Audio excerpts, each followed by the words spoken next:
नमस्कार प्रिय भाइयों और बहनों, आप सभी का स्वागत है पवित्र पथ पे। आज का हमारा विषय है कृतज्ञता का भाव। प्रिय भाइयों और बहनों, जीवन में बहुत लोग पूजा करते हैं, भजन करते हैं, मंदिर जाते हैं, लेकिन एक चीज़ भूल जाते हैं, धन्यवाद देना।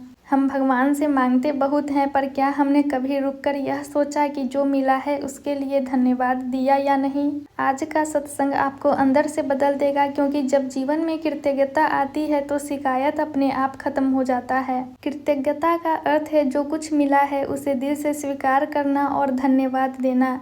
यह सिर्फ धन्यवाद बोलना नहीं है, यह एक भाव है, एक स्थिति है। जब व्यक्ति कृतज्ञ होता है तो उसे हर छोटी चीज में भी भगवान दिखाई देता है। सुबह आँख खुली, धन्यवाद। भोजन मिला, धन्यवाद। परिवार मिला, धन्यवाद। लेकिन हम क्या करते हैं? जो नहीं मिला उसी पर ध्यान देते हैं। यही कारण है कि मन अशांत रहता है। अब एक कहानी के माध्यम से समझिए।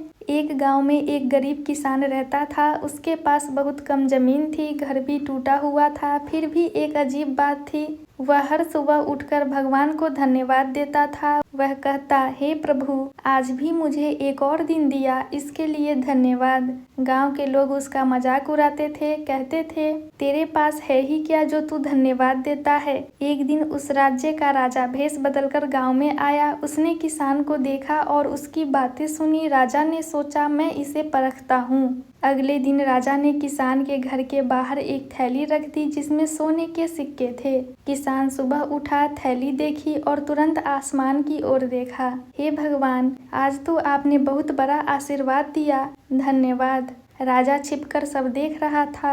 अब उसने सोचा, देखते हैं अगर इसे कुछ खोना पड़े तो। कुछ दिन बाद राजा ने चोरी करवाकर उसके सारे सिक्के वापस ले लिए। सुबह किसान उठा, देखा सब गायब। कुछ देर चुप रहा, फिर मुस्कुराया और बोला, हे प्रभु, आपने दिया था, आपने ले लिया, लेकिन आपने मुझे आज भी जीवित रखा, इसके लिए धन्यवाद। राजा यह सुनकर हैरान रह गया। वह सामने आया और बोला, मैं राजा हूँ, मैंने ही तुझे धन दिया और वापस लिया, तू दुखी क्यों नहीं हुआ? किसान बोला, महाराज, जब कुछ था नहीं तब भी मैं खुश था, जब मिला तब भी खुश था और जब चला गया तब भी खुश हूँ, क्योंकि मेरी खुशी धन से नहीं, मेरी खुशी भगवान के आशीर्वाद से है। राजा की आंखों में आंसू आ गए। उसे समझ आ गया, सच्ची संपत्ति कृतज्ञता है, धन नहीं। इस कहानी से हमें क्या सीख मिलती है? कृतज्ञ व्यक्ति परिस्थिति से नहीं बदलता, उसका मन स्थिर रहता है। सुख में भी धन्यवाद, दुख में भी धन्यवाद।